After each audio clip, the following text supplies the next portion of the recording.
finite automata model. So in this model we'll have input tape and finite control.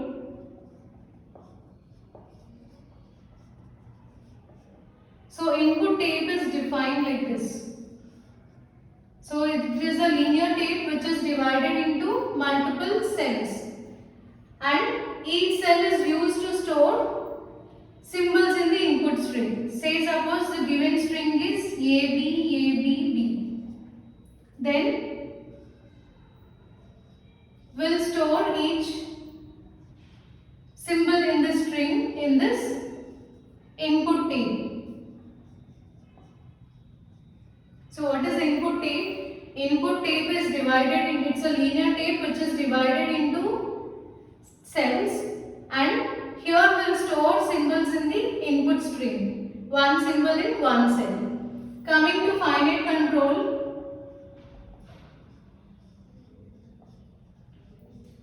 So let us take finite control here.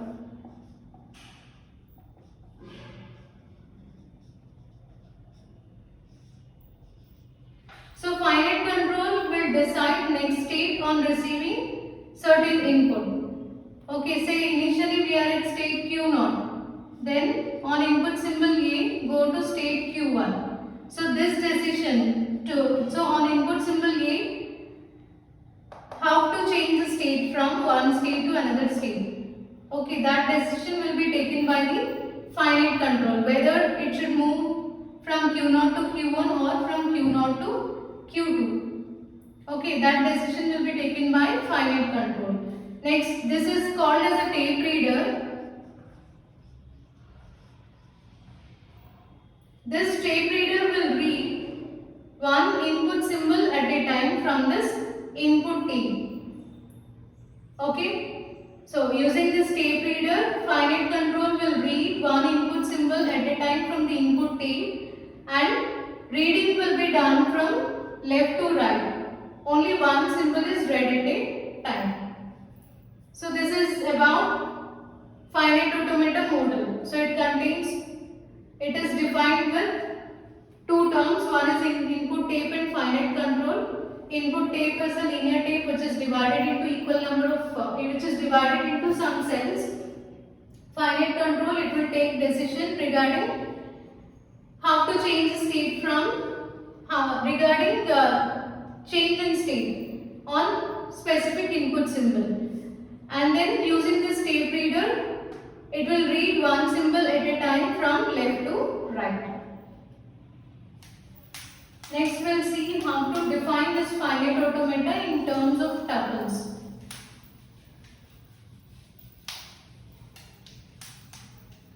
So finite automata is defined as finite automata is defined as 5 tuples Q, sigma, delta, Q0, F. So Q is nothing but finite set of states.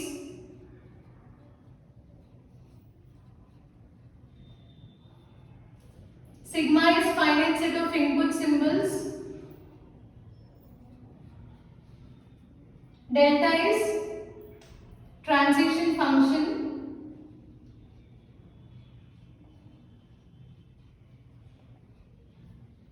Q0 is initial state, and F is a final state. So these are 5 tuples.